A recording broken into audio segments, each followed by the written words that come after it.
Live Nomad, presented by TrueAwesomeLife.com. I'm your host, JP Adkins, and I created this podcast because I want to tell the stories of the radicals, the ones who are out there making the world a better, more beautiful place, the amazing authors, artists, musicians, thought leaders, coaches, and yes, nomads who are out there living their true awesome lives and want to help others do the same. Are you ready to live your true awesome life? Go to TrueAwesomeLife.com and start your journey today. Hello, everyone, and welcome to the Creative Nomad Show. I am so absolutely excited today to bring on one of my friends, one of the people that inspires me all the time, Greg Halpen. Hello, welcome. Hi, how's it going? So happy to be here. I'm so glad you're here. So, look, Greg is an amazing coach. He's working with people with creativity, and I'm going to really butcher it if I try to talk about it. So I'm going to let you introduce yourself, Greg. Okay, I'm Greg, a creativity coach. I call myself the Moody Creative because I think I'm moody. I could be moody, but my moodies are manageable, and it's about owning your moods and whatever mental health challenges you have, because that's what I'm all about, and that's what my practice is all about, is that helping people work through things, difficult things, with the vehicle of creativity. Yeah, it's so connected, isn't it? Mm-hmm. That when we are in the most down spaces in our life, some of the things that can actually bring you out of that is being more creative. Mm-hmm. Jonathan Larson actually said it the best: the opposite of war isn't peace; it's creation. Yeah, I've heard that. I like Jonathan Larson. Rent. He's great. Come on. Yeah, he's great. Come on. His story is one of the reasons why I do everything I do. Oh, yeah? Yeah. He was at dress rehearsals the night before opening night, and he left dress rehearsals and died. Yeah, that was awful. That's tragic. Of Rent. Yeah. As I think about it, this massive thing that he worked his whole life to create, really, and get out there. Mm-hmm. He never got to see how huge it really became and how many lives it transformed. Yeah. And we're so much like that, aren't we? Yeah, absolutely. We have these things, we don't know when it's going to end. So if we need to enjoy and just be and create. Yeah. Life does go by, like, not to focus on that, but life does go pretty quickly. It's just surreal sometimes, because I'm 53. I don't think I'm old, but that's kind of, to me, it's causing me to really look at life and to look at the future and just get off my ass and plan better and stop effing around. Yeah, it really does. It makes you. So I find myself, everything I talk about has been like 10 years ago. Mm-hmm. I start talking about something that happened. It was like 10 years ago. And I'm like, no, it hasn't. Yeah. And there's time, you have some concept that it wasn't yesterday, Mm-hmm. but it's like, oh, that's been 10 years. Yeah. I was wearing a shirt that was 22 years old the other day. And I'm like, okay, yeah. I mean, I know that there's been time between that, but and there's been a lot of growth from the time I was running nightclubs. But it's like, how does that look? How do we do that? And how does that we create? And one of the things I love about you is that you are inspiring people to create every day. Mm-hmm. Mm-hmm. So what is your process for that? Right. Well, I start with just remembering that it was really hard for me to be creative, because since high school I wanted to move to New York City to be on Broadway, to be a successful actor, but so many life things got in the way, and and I kept trying and trying and still trying. But so I start from that place. And so I guess that's just what I want to encourage clients and people who work with me to do, is to just remember their path and know that, like, no matter what, I don't like to say it's never too late, because I don't know, I'm kind of on the fence with that term. but in a sense, for me at least, I think it's not too late for me. Mm-hmm. So I think I went off track with the question you asked, but no, honestly, that's right there. I mean, I think it's funny because it is too late for me to play Mark on Broadway. Yeah. It just is. Yeah. And yes, I do look young enough. Maybe if I shaved and like did some things and put a wig on and did the whole thing, maybe they would do it, but they'll never cast me in it because I'm too old. Mm-hmm, mm-hmm. I am just too old at this point to play a 22-year-old. Yeah. And some of the things that I look back on, and it's not necessarily regret at this point, right? Mm-hmm. But it's things that I'm like, oh, this is a different path I could have taken. Mm-hmm. Mm-hmm. And I'm very similar to you. My very first major was music theater, and I made the music department in my school, and I made the theater department in my school, but I didn't make the combined major that I was going for. Mm-hmm. Come to find out, it's because they canceled that major. They gave you double major instead. But I didn't know that, and it freaked me out to the point where I was like, oh, I can't do this. Right? Mm-hmm. Because I was a little being up. I gotta love being up in high school about in theater. So, it was like I was just at this point, and I was a talented musician in a different, but I totally went off the whole thing, right? I started doing advertising and marketing, and that's where my degree is now. So, and nothing that I learned in my degree is applicable today. Nothing, not one thing that I learned in my degree is applicable today. That's uncanny. That's weird. It's just the world has changed to a point that, well, the internet was new. Like, when were you in college? Like, what year was that? 1990. Well, I graduated in 95. So I was at Wayne State in fall of 95. And then I left for a couple of years and went to Davenport in 98 after my brain surgery. Okay. I couldn't. I missed the 90s. It was. I think brain surgery does kind of put a damper on things. So it's not why I left. It's not why I left school. Oh, okay. Right. So I left school because I was like, hey, I don't know what I'm gonna do. And so I did like a semester, and like, the introductory semester of that wasn't gonna make any difference anywhere. And so I did that, and then I went to Davenport and for marketing. And I was gonna go in business and then marketing, and I did.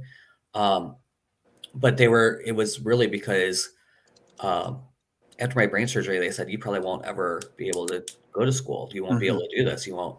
And I'm like, why not? Like, look, I'm an honor student. I can't not be an honor student. And so I went and was an honor student, because that was part of my identity at the time. So what were some of the things? So where are you at in the world? So let's start there. Where am I at in the world? I don't know. It was just when you were talking, I was just thinking I'm at a lot of self-reflection, and I do a lot of that. I don't know. That just really helps me a lot. And I was thinking about what you start out wanting to do, like when you're younger in college or graduating high school, and then you're on this path because you know exactly what you want to do and you're trying to do it. But then all of a sudden it kind of turns into something else.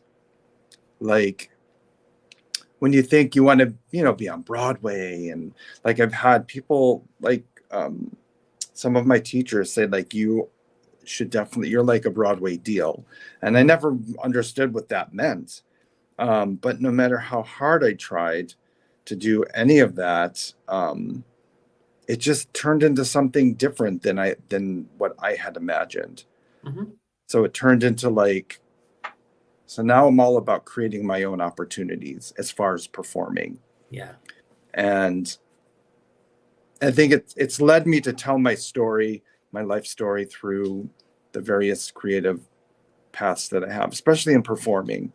And yeah, so I think that's where I am in the world today, in terms of performing, and that's what I want to impart on people that I help with creativity, regardless of what they want to do. They can be an office worker, they can be a manager in an office, but they want to go to that next level, but they're just too afraid to they just want to stay safe, but they know deep down inside that that's not where they want to stay. So, but I help them through creativity to like take that chance to go there and, to just go for it. Yeah. It's a different energy. So, and let me know if you feel this too. Mm-hmm. I feel like we were never taught how to create. We were always taught how to problem solve. So when it comes, and it's a different energy when you're Yeah. bringing a solution, when you're creating a solution rather than fixing a problem. Yeah. And I'm trying not to be toxic positive. Don't get me wrong, because I know that sounds like, ooh, you got to look at it this way. But it is a completely different energy. And if you're always looking for a problem to solve, Mm-hmm. you're always going to find a problem. Yeah. There's a problem. Yeah. There's a problem right now. My lighting is off. Mm-hmm. Like really, it's driving me absolutely bonkers in my head. I'm like, my lighting's off. I didn't bring my light in, and I'm like trying to like arrange myself in a way that I don't look like I'm too black and white. It's okay. Yeah, it's okay. And half the people aren't going to notice this, right? But it's a problem I could solve, or I could create a solution, and that would be like move closer to this, or just give it up because it's not even an issue. Mm-hmm, mm-hmm. That's true. And like positivity, toxic positivity, it's like there's nothing wrong with positivity as long as one is able to also bring in the negative stuff too, the stuff that has affected you. I mean, they both need the space. Yeah. So I think it's okay to be positive too, as long as it's not gaslighting or, Mm-hmm. or what's it called? It's called spiritual bypassing. Yeah. Yeah. I mean, it's, but I like both. Like pessimism and optimism have a place together. It's just how you approach these things. Yeah. Right. So some people get into a space, right? And some people, meaning me, sometimes. Hi. Anytime I say anything out loud, trust me, it comes from experience. Right? Absolutely. Yeah. But you get into a space where you just can't pull out. Like you want to run this loop of, okay. And so one of the things I do is create when I'm in that space. Like, okay, I need to get out of this space. What am I going to create? How am I going to move? How am I going to get off a computer? Because a lot of times that's what I need to really do is get off a computer.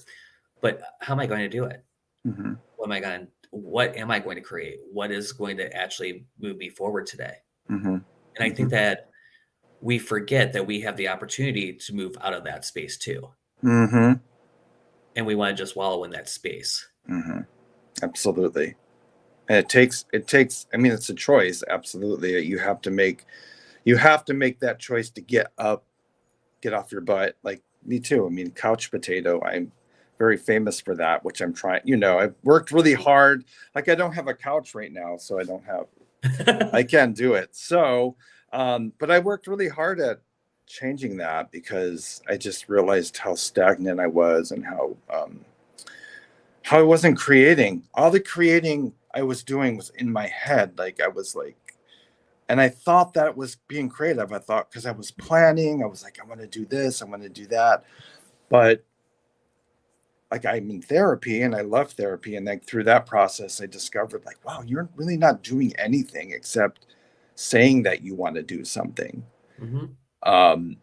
And that was like a huge pill to swallow. And then as soon as I got that, I'm like, oh my God, I need to take action. And it's not like you can just get up and like, I'm going to take action. It's not easy. It's not easy when you're used to like being in your head for so long. But if you make that one choice to get up and move, then that just changes everything. Yeah. It's a snowball effect. Yeah. It's a snowball effect. It really is. It's just a moment of, it snowballs into something else, and then something else happens, and then you might meet somebody and you might do this, Yeah. I've definitely been going through that this week, deciding that I'm going to actually make it a point to actually go out and do karaoke. Ooh. So I went Thursday. I've been going. Thursday I walked in and the only thing I can say is that I freaking time jumped into a different timeline and walked in and into this full expression of me that was completely attractive, and met somebody, and we're going on a date tonight. So nice. You never know what that one little space is going to open up. Right? One little action. Being out there in the world and not staying invisible. Yeah, definitely. Yeah. As soon as I got off the couch and started doing things, I started meeting people. I started getting really comfortable with planting roots in my community, because I've never done that before. I was just always on the go, moving out of the city, back to the city, out of the city, back to the city, at least 30 times over the past 20 years. Wow. And then finally I'm like, God, you have to life is passing you by and you need to just stop. So anyways, that's kind of like, so those are like some of the things that I like to impart through the way I do it, the way I'm creative, and the way I put stuff out there. I don't know. There's just something about being stuck and having a mental health challenge and all of that just brings up a lot of shame for people. And that shame keeps you planted on your butt in front of the computer, binge eating, watching too much TV. So if we can just, soften that shame, it's not easy, but it's possible. Yeah. It really is a different, and it is possible. Yeah. And it is the shame. It's the shame loop. Yeah. So it becomes a loop. Okay. Oh, I didn't do this. I've done this in my workouts, right? I did this 2 days ago. 2 days ago, I went through a shame loop as I'm going through my quarter, and I'm like going, oh, I did this. Oh, I didn't do this. And I'm working through, right? And I'm like, wow, look at all the stuff that I said I wanted to do and didn't. And some of it I made progress on, some of it I didn't, some of it was, I made excuses for, some of it I didn't, but so it's never perfect. But then I realized, oh, I'm doing a shame spiral. Oh, look at that. Yeah. And one of the great things is that once you start getting tools, you can start breaking those cycles a lot quicker. Yeah, you can bounce back a little faster than usual instead of staying in that loop. I know, I've been in that loop. Sometimes I still am, but I guess, like you said, that's the tools that keep you from staying in it for a long time. Yeah. What are you creating today? So one of my favorite ones is, what are you creating today? What are you creating today? You didn't create it yesterday. What's new today? What do you get to create?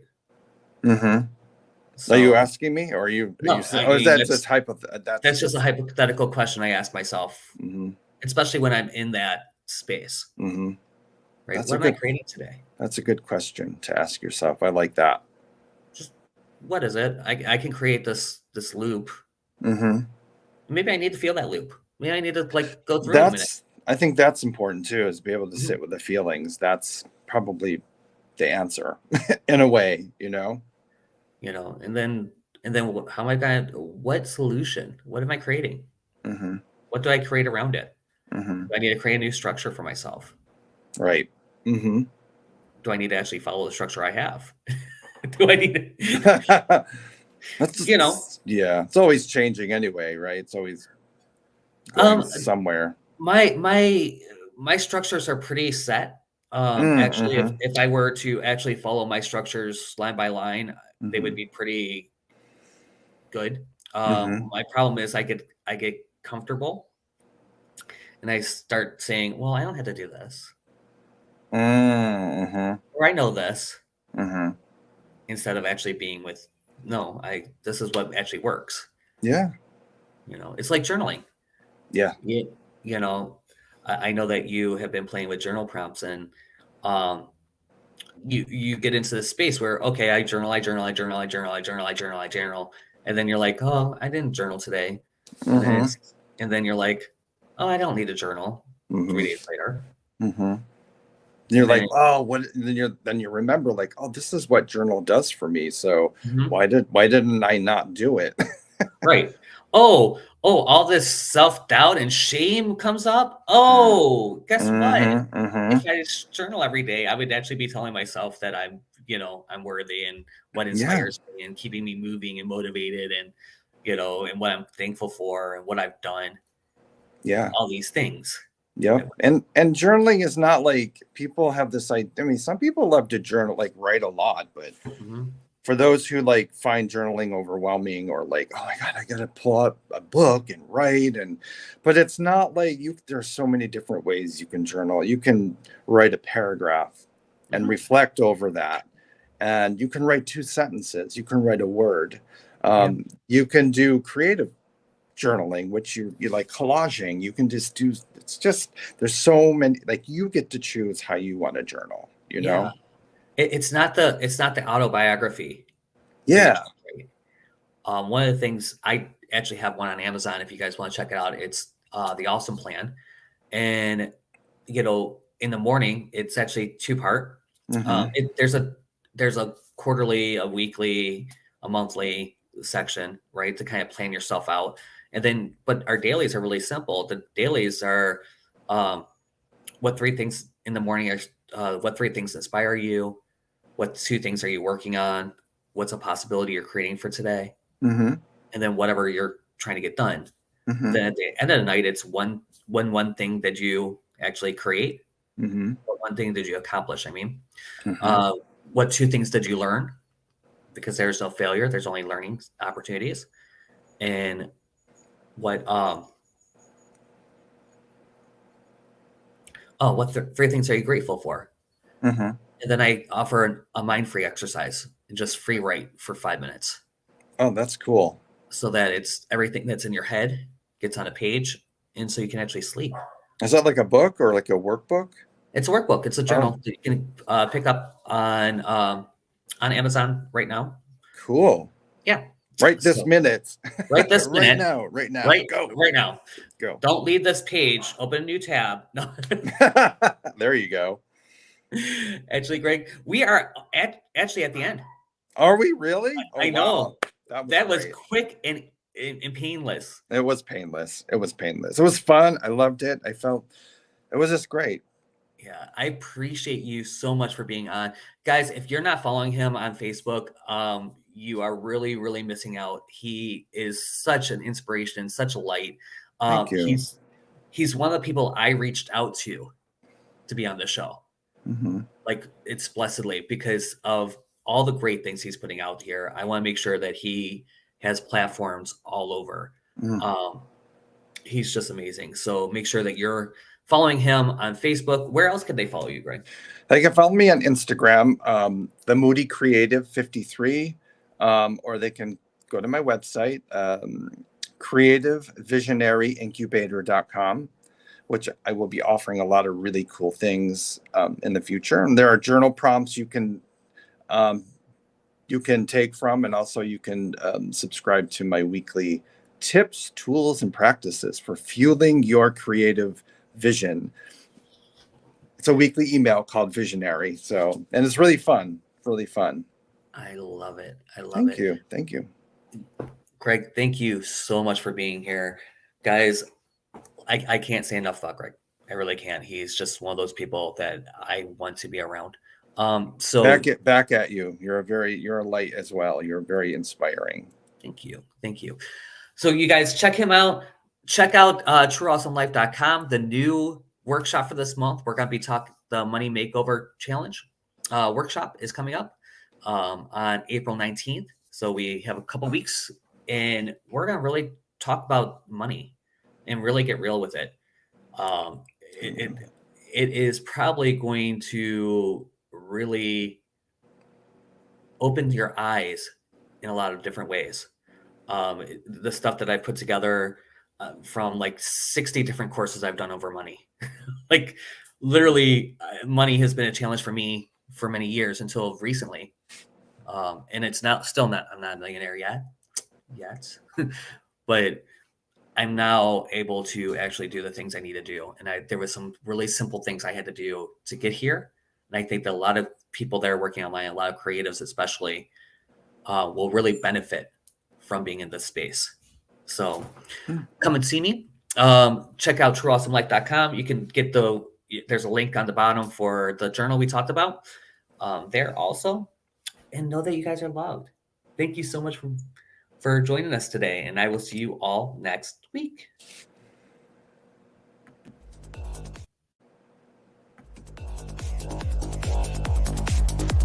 Thanks for listening to the Creative Nomad Show. If you have any questions about this or any other episode, go to creativenomadshow.com. There's also a link at the bottom. If you are a radical and would like to be a guest, you can apply to be on the show there. Thanks again, and know that you are loved. Awesome Life, we look for the world changers who want to live in creativity, authenticity, and profitability whenever, wherever. So check out trueawesomelife.com and let's get started. Cool. It was so great. I had such a great time. Thank you so much for being here with me